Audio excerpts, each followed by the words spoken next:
Welcome to Making It Work, and today we're going to be discussing a common approach to practical PC building. What do I mean by practical? No overpriced, high-flare components that just cause you to sit and stare at your PC all day, but parts that will actually help you make it work and get the job done. Coming up. So today we're going to be looking at pricing out a system that will fit the needs for our church. We need to look at replacing our PC that drives our AV system for our overhead screens. So the PC that we've got now is an older PC. It's an HP. We bought it at a local box store, and we've gotten a lot of use out of it. But as you know, when you buy PCs from the local box store, a lot of the components that in there aren't the best there are. It doesn't mean you got to go spend a lot of money to get good parts, but it means there's a great opportunity to build a PC that will fit your need and do it at a reasonable price. And so that's what we're going to be looking at today. So what I want to be able to do is to create a PC that will operate in a small form factor. I don't want it to be something large and bulky that's taking up space. I want it to be a small form factor that will be able to handle the needs that we have. And I would like to see if I can build that and keep it under the cost of $500. Now that doesn't include our operating system and softwares and things like that, but we've got all of our softwares and things that we already own, and so basically we'd have to get a license for Windows 10 and put on there, but other than that, we've got everything else we need. So mainly we're going to be looking at building a system. So let's switch over to the screen here and let's take a look and see what we can find. Okay, so we're going to jump into PC Part Picker here. This is a great tool to use. If you never used PC Part Picker, I highly recommend it. It's a great way to be able to look and get a pretty good idea of what you can build a PC for, and it gives you, what your running totals are. Now sometimes it'll vary a little bit based off of who you end up actually buying it from, if they charge you some tax or shipping, but for the most part it can get you really, really close and help you build out a PC that you're looking at. So what we're going to be looking at here is, I'm wanting to try to keep this within a $500 budget, and as of right now looks like I have done that. So let's go through these parts real quick and let's take a look at what we have here. Now, I've got this labeled as a church AV system build just so I can keep up with it. But what I've done here is, and I've thought about two different things. I've thought about a Ryzen 3 2200G or a Ryzen 5 2400G. And it's about a $60 price difference between the two. And so what the $60 gets you is hyper-threading. So if I went with a Ryzen 3 2200G, it would probably work okay, but I think that going with the Ryzen 5 2400G with the 4 cores 8 threads versus 4 cores 4 threads, I think that'll give us a little additional horsepower on the back side for what we do. Now this system here is not taxed very heavily, so it's going to be a fairly simple build, but it's going to have what we need in it. So Ryzen 5 2400Gs, they've been on the market for a little while now, and you can get them for $158, $159. Sometimes you can find them on sale as well, but this one's through Amazon. Amazon's got this one on sale right now. It's basically $10 off, so $158.99. But the cool thing with these APUs is they have onboard graphics, so therefore we save with not having to spend cost on a video card.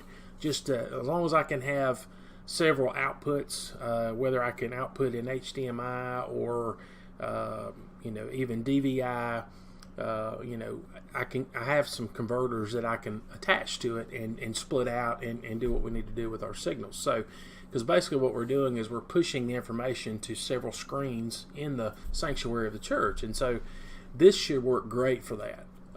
What we've been using has been a lot less horsepower than this with onboard graphics, no separate video cards in it, and it's worked great. So we're going to be looking at going with that Ryzen 5 2400G. For a motherboard, since we're going small form factor as we can, I've chosen a mini ITX, and this is the Gigabyte B450 Aorus Pro Wi-Fi. And so the cool thing about this is a B450. This is already set up for 2nd gen Ryzen, so I'll be able to drop that unit right in and boot it up straight out of the box without having to move one of my other Ryzen chips over and boot it and then do BIOS updates and those kind of things. So this is a small form factor. It's going to have everything that we need on it. You know, it has additional slot down here for PCIe at some point if we ever did need to modify this PC and use it for a different purpose. But for right now, I really don't anticipate us having to do that. And the amazing thing is, with this CPU having onboard graphics, I've got all the video out connections that I need here. And so I've got HDMI and I've got DisplayPort, so I've got both of those running, and so I can pull those out, run those into a couple of splitters, and I can run all the screens that I need to. And we're only pushing out 1080. We're not doing 4K, so I'm not really concerned about that as well. So the onboard graphics with this chipset ought to work really, really great.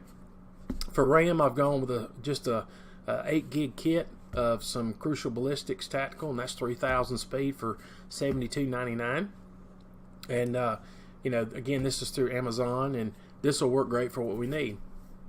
I don't anticipate ever needing more than 8 gigs in this machine. We have less than 8 gigs in the machine we're using now, and it's able to push the screens with no problem. So you know, I think in a lot of applications, a lot of times people don't actually think about what their application is going to be and really what they need.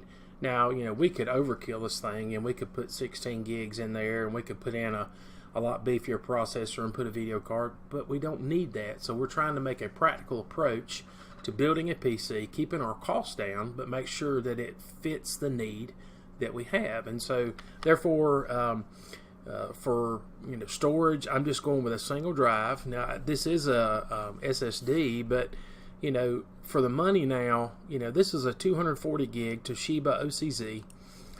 You know, for $39.80, I mean, for $40, you can get a 240 gig, 2.5 inch solid state drive. I mean, that's, to me, that's a no-brainer. Great quick boot times. Our programs will, you know, we're only going to be running really 1 to 2 programs on this machine, and so therefore those things will boot up really quick, and it'll give us great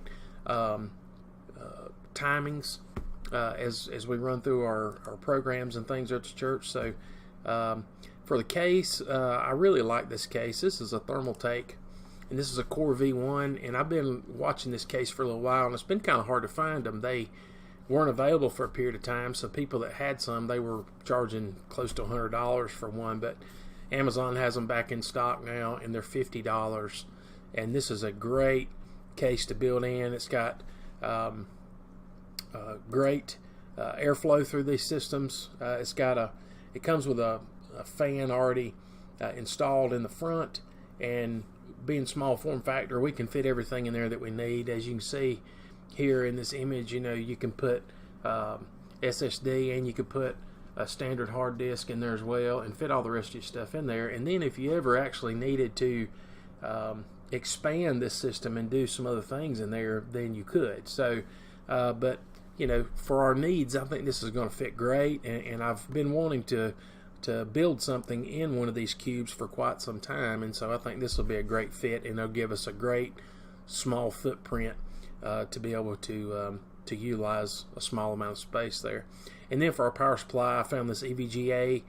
This is a 500 watt 80 plus bronze. It's semi-modular, which is great. So the only cable that's actually attached to this unit is the 24 pin and the CPU power pin. That's already bundled up out of it, but other than that, this unit here has black cabling, and then you've got, you know, basically we'll have a SATA connection out of there, and that's it. Just one SATA drive to run our SSD. So that'll help keep our cabling to a minimum and help keep it clean in there, and help to improve that airflow to come through there as well.